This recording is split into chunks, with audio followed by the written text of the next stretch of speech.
معزز سامعین کرام، آپ سن رہے ہیں کتاب اخراج اسلام از ہند، سب ہیڈنگ نتائج و عبر۔ سب ہیڈنگ نتائج۔ ہندوؤں اور سکھوں نے آزاد ہونے کے ساتھ ہی مشرقی پنجاب کے اضلاع، ریاستوں اور دہلی میں مسلمانوں کے قتل عام اور اخراج کی جو مہم شروع کی، وہ 4 ماہ کے قلیل عرصے میں حسب ذیل نتائج پیدا کرنے کا موجب بنی۔ مشرقی پنجاب کے تمام اضلاع، امرتسر، گرداسپور، ماسوائے تحصیل شکر گڑھ، فیروز پور، جلندھر، ہوشیارپور، کانگڑا، امبالہ، روہتک، حصار، گڑگاؤں، نیز کپورتھلا، پٹیالہ، جین، نابا، کلسیا، الور، بھرتپور اور کوہستان شملہ کی تمام ریاستوں سے مسلمان بیک بینیوں 2 گوش نکال کر باہر پھینک دیے گئے۔ لا الہ الا اللہ محمد الرسول اللہ کہنے والا اور اس حقیقت کبریٰ کا اقرار و اعلان کرنے والا ایک متنفس بھی اس وسیع ملک میں، جس کا رقبہ 70,000 مربع میل ہے، باقی نہ رہا۔ مخفی نہ رہے کہ بہار کے صوبے سے مسلمانوں کے اخراج کا کام بہت پہلے پایۂ تکمیل کو پہنچایا جا چکا تھا۔ اس قتل عام اور اخراج کے باعث مسجدیں ویران ہو گئیں، بزرگوں کے مزار تباہ کر دیے گئے، ہزاروں مسلمان عورتیں جبراً و قہراً لونڈیاں بنا کر رکھ لی گئیں، ہزاروں بچے چھین لیے گئے اور ہزاروں خاندان ہندو یا سکھ بنا لیے گئے۔ انقطاع کی 56 لاکھ مسلم آبادی میں سے لاکھوں کلمہ گویان توحید قتل کر دیے گئے، اکثر گولیوں کا شکار ہوئے، بہت تیز دھار رکھنے والے آلات سے مارے گئے، بہت بڑی تعداد زندہ نظر آتش کر دی گئی۔ یہ ساری زمین مسلمانوں کے خون سے لالہ زار بن گئی، کلمہ گویان توحید کی لاشوں سے پٹ گئی۔ چیلوں، کووں، گدھوں، کتوں اور گیدڑوں نے ان کا گوشت نوچ نوچ کر اس حد تک کھایا کہ سیر ہو کر منہ موڑ لیے۔ لاکھوں مسلمان حشر تمثال کیمپوں کے زہرہ گداز مصائب اور سفر کی ناقابل برداشت صعوبتوں کا شکار ہو کر مر گئے، اور جہاں جہاں سے گزرے اپنے قبرستانوں سے زمین کو آباد کرتے گئے۔ ہزاروں مسلمان بارشوں کے باعث آنے والے سیلابوں اور دریاؤں کی طغیانیوں میں غرقاب ہو کر بہہ گئے۔ دریائے بیاس کے دونوں طرف کئی کئی میل تک زمین ان کی گلی سڑی لاشوں سے پٹ گئی۔ گرینڈ ٹرنک روڈ پر سے گزرنا ناک بند کیے بغیر مشکل ہو گیا۔ پاکستان میں پہنچنے کے بعد پناہ گزینوں میں اموات کی رفتار تیز تر ہو گئی، کیونکہ سفر کے مصائب جھیلنے کے باعث امراض کے مقابلے میں ان کی قوت مدافعت بہت کم ہو گئی تھی، اور پاکستان میں ان کا پرسان حال کوئی نہ تھا۔ 25-26 دسمبر کی درمیانی شب کو، جبکہ پاکستان کے ارباب اقتدار قائد اعظم کے یوم ولادت پر رقص و سرور اور مے کشی کی محفلیں گرم کر کے جشن منا رہے تھے، لاہور، مغل پورہ اور دیگر مقامات کے کیمپوں میں کئی ہزار مسلمان ایک ہی شب میں سردی سے ٹھٹر کر مر گئے۔ دہلی کے ہزاروں مسلمان ان سب کیفیات کا تختہ مشق بن کر تلف ہوئے، اور ہندوستان کے دیگر اقطاع سے لاکھوں مسلمان ہجرت کر کے پاکستان میں پناہ لینے کے لیے وارد ہوئے۔ یہ مسلمان کروڑوں روپے کی جائیدادیں، املاک، اموال، اراضی، باغات، مویشی، سامان، گھر، عمارتیں اور کاروبار چھوڑ کر آئے، اور پاکستان میں پہنچ کر تباہ حالی کی زندگی بسر کرنے پر مجبور ہو گئے۔ جان و مال کے اس اتلاف پر یہ مصیبت جھیلنی پڑی کہ بھائی سے بھائی بچھڑ گیا، عزیز و اقارب ایک دوسرے سے سینکڑوں میل دور جا پڑے۔ گاؤں کے لوگ جو پشتوں سے رنج و راحت کے شریک چلے آ رہے تھے، تتر بتر ہو گئے۔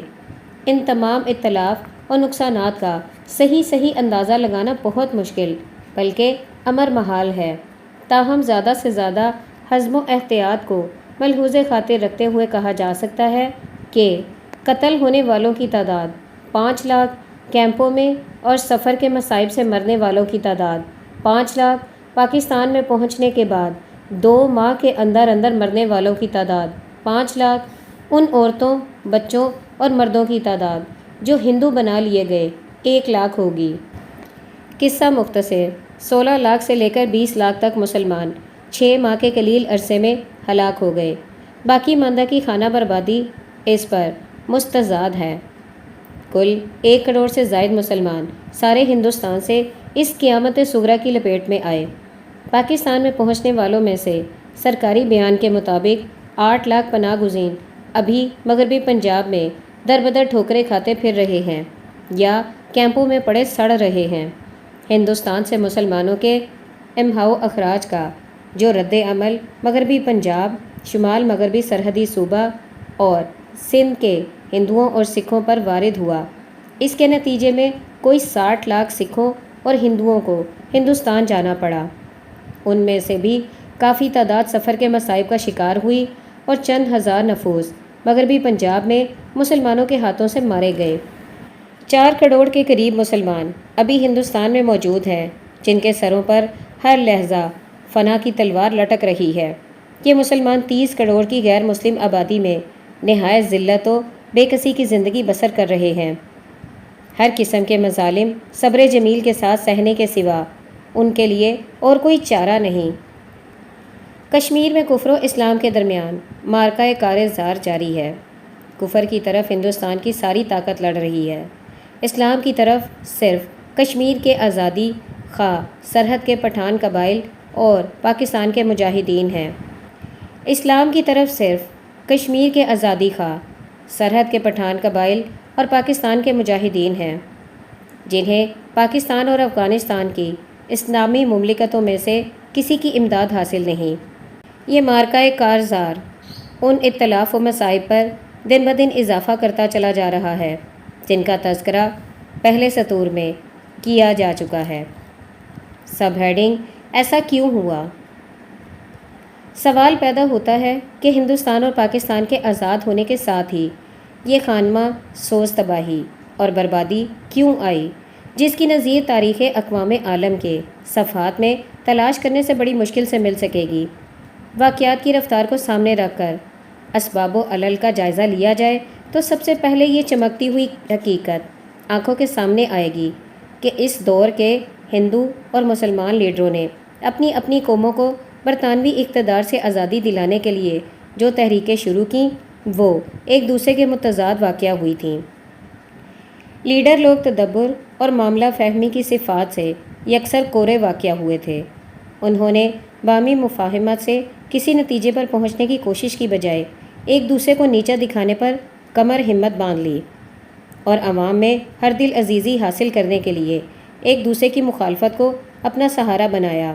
نتیجہ یہ ہوا کہ ہندوؤں اور سکھوں میں وہی لیڈر مقبولیت کا درجہ حاصل کر سکتا تھا جو مسلمانوں کے خلاف زیادہ سے زیادہ زہر اگلے، اور مسلمانوں میں وہی قیادت ہر دل عزیز بن سکتی تھی جو ہندوؤں اور سکھوں کی زیادہ سے زیادہ مخالفت کرے۔ دونوں قوموں کی تحریکات آزادی کا ایک محیر العقول پہلو یہ بھی تھا کہ شمالی ہند کی غیر مسلم اقلیت مسلمانوں کے جائز مطالبات کی مخالفت میں سب سے زیادہ بلند آہنگ اور پیش نظر آئی، اور اس کے مقابلے میں ہندوستان کے دیگر اقطاع کی مسلم اقلیت مطالبہ پاکستان میں شمالی ہند کے مسلمانوں سے زیادہ پرجوش دکھائی دی۔ حالانکہ صحیح تدبر کا تقاضا یہ تھا کہ شمالی ہند کی غیر مسلم اقلیتیں مسلم اکثریت کے امیال و عواطف کی قدر کرتی، اس کے ساتھ نباہ کرنے کی صورتیں سامنے رکھتی، اور بقیہ ہند کی مسلم اقلیت یہ سوچتی کہ پاکستان بن جانے کے بعد بھی انہیں اپنے ہاں کی غیر مسلم اکثریت کے ساتھ نباہ کرنا ہے۔ اس صورت میں ہندوستان کے بر اعظم کی تحریکات آزادی کا رنگ یکسر دوسرا ہوتا۔ اگر ہندو قوم کے ارباب قیادت کا دامن تدبر کی صفات سے یکسر تہی نہ ہوتا تو وہ پاکستان کے مطالبے کی مخالفت پر اڑنے کے بجائے اسے مفاہمت کا بنیادی نقطہ قرار دے لیتے اور دونوں ملکوں کی اقلیتوں کے حقوق کے تحفظ کے لیے باہمی مفاہمت سے مناسب صورتیں اختیار کرتے۔ لیکن باہمی مفاہمت سے اپنے مسائل کو حل کرنے کا خیال دونوں قوموں کے سیاسی لیڈروں کے دماغوں سے یکسر عنقا ہو چکا تھا، اس لیے وہ ہر معاملے پر تیسری طاقت کے ثالثی فیصلے پر انحصار کرتے رہے اور اسے ماننے پر مجبور ہوتے رہے۔ جب ہندوؤں اور مسلمانوں نے اپنی اپنی منازل مقصود ایک دوسرے کی ضد قرار دے لی اور لیڈر لوگ اپنے اپنے پیرووں کو ایک دوسرے کے خلاف بھڑکانے لگے، تو جا بجا فسادات کے شگوفے پھوٹنے شروع ہو گئے، جو شدت اور ہولناکی کے اعتبار سے ترقی کرتے چلے گئے۔ ارباب قیادت نے اس خطرناک کیفیت کو روکنے کی کوشش نہ کی۔ وہ ان فسادات کو نہ صرف برداشت کرتے رہے بلکہ انہیں ہوا دیتے رہے۔ خدا جانے ایسا کرنے سے ان کا مقصد و مدعا کیا تھا، کیونکہ فسادات کے بل پر نہ ہندوؤں کے لیے مسلمانوں کو اکھنڈ ہندوستان کا قائل بنانا ممکن تھا اور نہ مسلمان اس طریقے سے پاکستان کی منزل مقصود حاصل کر سکتے تھے۔ کلکتہ، بمبئی، ڈھاکہ، احمد آباد، نواکھلی، بہار، یو پی اور مغربی پنجاب کے اضلاع میں جو خون ریزیاں مہینوں جاری رہیں، وہ ارذل قسم کی معاندت اور کینہ جوئی کے مظاہروں کے سوا اور کوئی حیثیت نہیں رکھتی تھی ان فسادات کو گورا کرنے کے لیے، بلکہ انہیں ترقی دینے کے لیے اور اپنی ضد پر قائم رہنے کے معاملے میں ہندوؤں، سکھوں اور مسلمانوں کے لیڈر انگریز حکمرانوں کے ہاتھ میں کھیلتے رہے، جو انہیں آزادی خواہی کی سزا دینے کا متمنی تھا اور دنیا پر یہ ثابت کرنا چاہتا تھا کہ اس بر اعظم کے لوگ آزاد ہو کر اپنی زمین کو ایک دوسرے کے خون سے لالہ زار بنا دیں گے۔ ہندوؤں اور مسلمانوں نے باہمی مفاہمت سے اپنے مسائل کو حل نہ کیا اور انگریز نے ایسا فیصلہ نافذ کر دیا جو ایک طرف تو ہندوؤں اور سکھوں کے اعلان کردہ عزائم کے منافی تھا اور دوسری جانب مسلمانوں کے مطالبے کو انتہا درجے کی ناقص شکل میں تسلیم کر رہا تھا۔ چاہیے تو یہ تھا کہ ہندو اور سکھ اس ثالثی فیصلے کو اسی نیک نیتی کے ساتھ قبول کر لیتے جس سے کہ مسلمانوں کی قائدیت نے اسے مان لیا تھا، لیکن وہ مسلمانوں کو اپنا جائز حق مانگنے کی سزا دینا چاہتے تھے۔ اس لیے انہوں نے آزاد ہونے اور ملک کا اقتدار سنبھالنے کے ساتھ ہی مشرقی پنجاب سے مسلمانوں کے قتل عام اور اخراج کی مہم شروع کر دی۔ ان کا خیال یہ تھا کہ نوزائیدہ اور ناقص پاکستان ان کے اس حملے کی تاب نہ لا سکے گا اور مسلمان گھٹنے ٹیک دیں گے۔ چنانچہ یہ مہم، جس کی سازش اور تیاری بہت وسیع پیمانے پر پہلے سے کر لی گئی تھی، انتہائی شدت کے ساتھ اختیار کر لی گئی، جو مشرقی پنجاب سے مسلمانوں کے اخراج اور ہندوستان بھر میں مسلمانوں کی تذلیل پر منتج ہوئی۔ مشرقی پنجاب کے مسلمانوں کو اس مصیبت کبریٰ، اس تباہی اور اس خانمہ بربادی کا شکار اس لیے ہونا پڑا کہ وہ سراسر غیر منظم اور غافل تھے۔